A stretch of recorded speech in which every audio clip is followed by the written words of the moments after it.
Assalomu alaykum, hurmatli Uyg'ur qarindoshlar. Qanday ahvolinglar, yaxshimi? Xabar kanalimizga hoş geldinglar. Bugun 7-oyning 24-kuni. Tunugun Amerikaning bosh kotibi Pompeo efendim Kaliforniya shtatidagi Nixon musiqasi oldida nutq so'zladi. Michael Pompeo efendimning bu nutqisi intayin davr hosil qilg'uch, mundaq aytganda Xitoy davlatining diplomatiya siyosatiga qarta bösüş xarakteridagi muhim bir abidi bo'lib hisoblanadi ekan. Amerika hukumatining bosh kotibi Michael Pompeo efendimning nutqisida tunji qitim Xitoy davlatini o'zgartirish kerak degan jumlani ishlatgan. Chunki Xitoy davlati butun dunyoga tahdid bo'lgan. Agar biz bu tahdidni yo'qotamiz deydiganmiz, tahdidning asosiy manbasini yo'q qilishimiz kerak. Tahdidning manbasini yo'q qilish uchun albatta biz Xitoy hokimiyatini, ya'ni Xitoy kommunist hokimiyatini o'zgartirishimiz kerak degan. Shunga yer sharidagi butun erkin dunyo davlatlari darhol birlashib, texnik kuchli usullarni qo'llanib, Xitoy davlatining o'zgartirishiga yetakchilik qilishimiz kerak degan. Diqqat qilaylik qarindoshlar, bu jumla so'z intayin muhim. Ya'ni Xitoy davlatining o'zgartirishiga yetakchilik qilaylik degan so'z. U yana so'zida biz yana Xitoy xalqiga yordam berish asosida Xitoy xalqi hozirgi diktator kommunist hokimiyatini o'zgartirish uchun biz yaqindan hamkorlashamiz degan.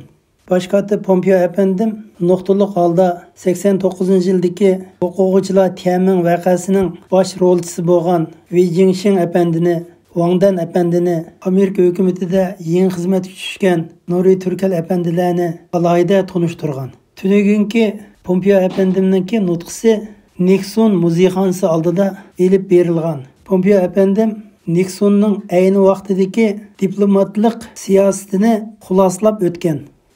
1972-yili Nixon Xitoy davlatiga ziyorat qilib va shuningdan keyin Xitoy Amerika o'rtasida diplomatlik munosabat barpo bo'lgan.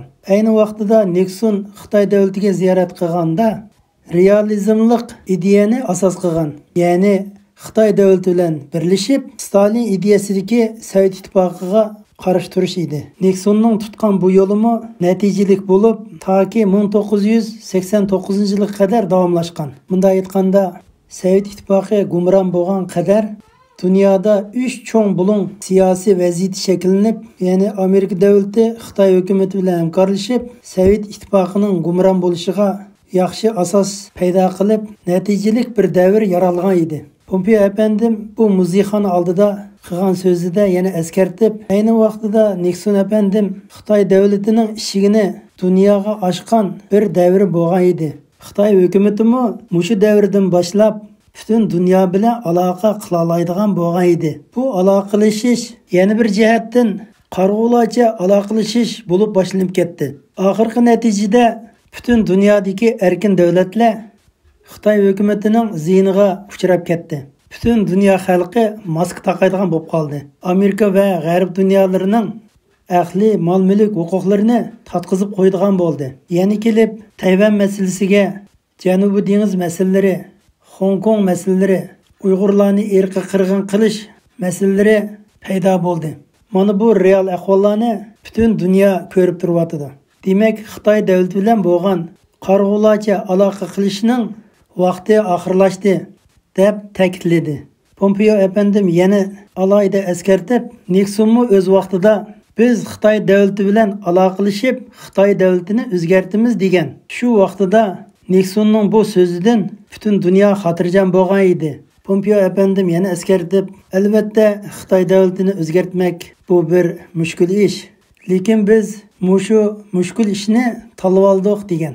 Pompeo efendimning doklatining birinchi qismida ayni vaqtidagi Nixon yo'li qo'ygan siyosat bilan hozirgi prezident Trump efendimning yangi siyosatini alohida farqlantirgan. Bunda aytganda Nixon efendimning qarg'ularcha yo'l qo'ygan siyosatning oxirlashganligini, yana bunda qilib aytganda Nixon efendim sen yo'l qo'ygan siyosatingni men xulosladim hamda oxirlashtirdim degan.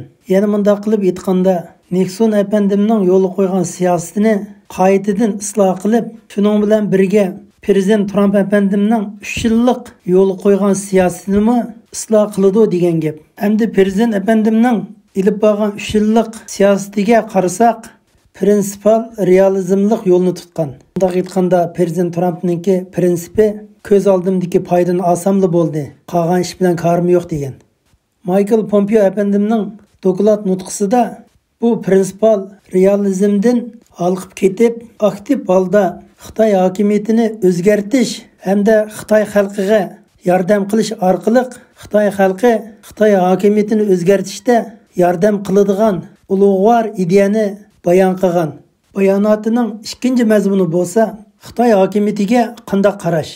Bo'libmi diktator Xi Jinping kommunizm ideyasiga intayin cho'qingan. Hatto kommunizm ideyasiga intayin zo'r umid bilan qaragan. Bo'libmi Xi Jinping kommunizm ideyasiga e'tiqod qilganda Stalinning tutgan yo'lini eng to'g'ri yo'l deb bilgan. Hatto kommunizmga ishonish bilan birga kommunizm ideyasini butun dunyoga kengaytirishni o'ylagan. Xi Jinpingning oldidagi Xitoy rahbarlarini ilib etsak, masalan, Hu Jintao, Jiang Zemin, bularning hammasi moya jihatdan kommunizm degan bir quruq gapgan. Oldi bilan kommunizmning kiyimini kiyib, oqmushuk bo'lamdi, qora mushuk bo'lamdi, chashqan tutgan mushuklar yaxshi mushuk, un-tun chiqamay boy bo'lsaqlar bo'ldi.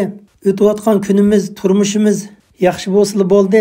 Huquqimizdan foydalanib, yanchig'imizni qamdab, aysh-ishrat, bayashat turmushda yashamamdiq. Mana bu bizningki huquq tutishimizdagi birdan-bir maqsad. Başqa cho'ng g'oyamiz yo'q degan yo'lni tanlab olgan. Lekin Xi Jinping degan bu ablah kommunizm alvosita ideyasiga haqiqatan ishongan. U diktator Stalinni o'ziga ulgu qilib, tashqi jihatda kengaymichilik ideyasini yo'lga qo'yib, ichki jihatda o'zining xalqiga proletariat diktaturasini yurgizgan. Davrning dashqil bo'lib ketgan bu ideyani o'ziga qabul qilib olib, begunoh Uyg'urlarni qonunliq bostirdi. Hong Kong rayonlarida qonunliq qirg'inchilik ifoda Xitoy davlatida haqni so'zlagan Xitoy fuqarolarini qonliq bostirdi. Boshqa jihatda Stalinning ideyasini yo'lga qo'ydi. Mana mushundaq vaziyatda Stalinning ideyasini yo'lga qo'yayotgan bu yo'lni to'sash uchun, bu ziyonning oldini olish uchun albatta ziyonning kelayotgan manbasini tubdan yo'qotish kerak. Ziyonning kelish manbasini tubdan yo'qotish uchun hozirgi Xitoy hokimiyatini cho'qim o'zgartirish kerak degan masalalarni yo'ritib berdi. Hozir Xitoy hokimiyatining ko'tarib chiqqan shuari bo'lsa, eng muhimi to'rtga ishonish. U bo'lsa-mu kompartiya tuzumiga ishonish, ilib berayotgan siyosatga ishonish, madaniy ma'rif tashviqotga ishonish, ulug'vor g'oyaga ishonish qatorliq bir yurish safsata falsafalarni shuar qilib olgan. Xi Jinping hokimiyati mana mushuningdan o'zini oshkorladiki, u dunyoga zo'migar bo'lmoqchi va kengaymoqchi. Endi biz realizm degan nima deganda, sening davlatining ish kishi qanday bo'lsa, men uning bilan ko'rim yo'q. Sening davlatingning hokimiyatiga men ziyon solmayman. Faqat o'zimning davlatim yaxshi bo'lsa bo'ldi, o'zimga foydali ishlar bo'lsa qilsam bo'ldi degan ma'noni bildirdi ekan. Lekin realizmning oxirgi natijasi qanday bo'ladi deganda, Xitoy hokimiyati mana mushu vaziyatdan foydalanib, Amerika davlatiga yumshoq kuchini singdirib, million qimmatidagi ahli mol-mulk tadqiqotlarni o'g'irlab chiqib ketib, natijada zaharlarni Amerika davlatida tarqitib, 100 minglagan Amerika fuqarolarini o'ldirib, millionlagan insonlarni kasalga giribdor qilib, Amerika va dunyoga fojialik bir voqeani paydo qildi. Bundoq fojialik voqea hech bir zamonda paydo bo'lib boqmagan. Shunga Amerika davlati nimani ko'rib yetdi deganda, realizm degan bu yo'lda turishning o'zining xato ekanligini, buning ma'nosi men sana cheqilmayman, sen cheqilgandan keyin ondan men cheqilaman desak, buning ziynining intayin cho'ng ekanligini, shunlashqa oldin ola sendan tahdid kelishdan burun cho'qim Xitoy davlatining hokimiyatini o'zgartirib etish kerak. Ya'ni Stalinni model qilib olgan bu hokimiyatni yo'qotish kerak. Demak, realizmni emas, idealizmni yo'lga qo'yish bu Amerika hukumati va dunyo xalqi uchun foydali degan gap. Shunga Pompeo efendimning nutqisida alohida eskartib degini, hozirgi Xitoy kommunist hokimiyati ayni davrdagi Stalin kommunist hokimiyati bilan hech qanday farqining yo'qligini, shunga bundaq razil hokimiyatdan mudofaa ko'rish emas, balki aktiv holda hujumga o'tib bu hokimiyatni tubdan yo'qotganda dunyoning tinchligi va insonlarning xotirjam ekanligiga yaxshi muhit yaratqili bo'ladi deb ta'kidlagan. Dokladning 3-qismi bo'lsa, Xitoy hukumatiga diplomatlik hujumini qo'zg'ash. Butun g'arb dunyosi diplomatiya jihatda birlashib, butun dunyoning kuchini to'plab, Xitoy hokimiyatini o'zgartish. Buning qadami boshlanyapti. Masalan, Xitoy hukumatiga ilib borgan har turli jazo tadbirlari, Xitoy konsulxonalarini taqash, Xitoy o'quvchilarga Amerika kirish vizasini to'xtatish, bunday aytganda Xitoy hukumatiga qattiq jazo yurgizish, Xitoy hukumatiga qattiq besim yurgizish qatorliq ishlar boshlanyapti. Mana bu paydo bo'layotgan vaziyat Xitoy hokimiyatiga nisbatan ogohlantirish ekan. Sen cho'qim o'zgar, o'zingning ichki rayonlarda ilib berayotgan qotillik yo'llaringdan to'xta. Uyg'ur masalasiga, Hong Kong masalasiga tutgan yomon pozitsiyaringdan qayt degan signallar berilib o'tibdi. Bo'libmi Amerika va G'arb dunyosiga singib kirish, ya'ni Huawei masalasida, Douyin masalasidami Xitoyga alohida signallar berilib o'tibdi.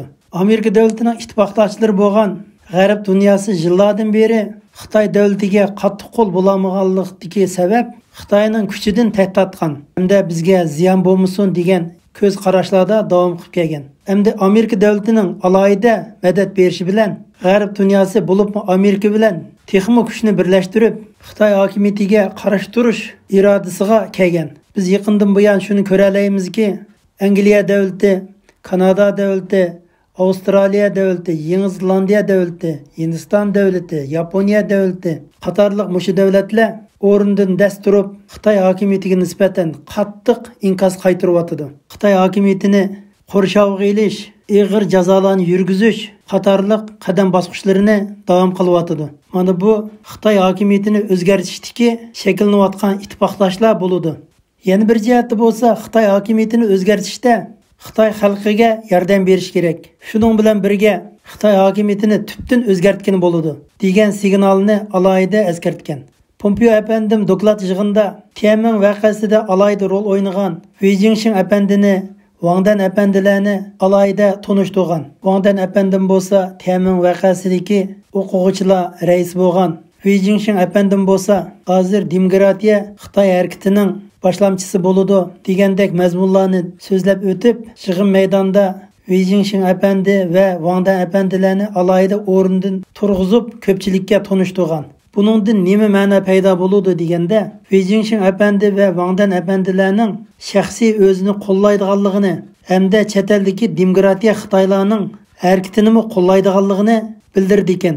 Hammamizdan xabar bo'lgandek 89-yildagi Tiananmen o'quvchilar harakati va demokratiyani ilgari surish harakati yuz bergandan keyin bu harakat 3-4 yil qaynagan bo'lsa-mu, Xitoy hokimiyatining har xil yili nayronlari bilan chet eldagi demokratiya Xitoylarning harakati baza topamagan. Uning ustiga chet eldagi demokratiya Xitoylarning orasidami nurg'un masalalar paydo bo'lgan. Hamda tunugungi kundan boshlab bo'lsa, chet el demokratiya Xitoy harakat kuchlariga qaytadan bir bahor fasli kelish vaziyati shakllangan. Bundaq aytganda, Amerika hukumatining bosh kotibi Michael Pompeo apandimning alohida qo'llashiga erishgan.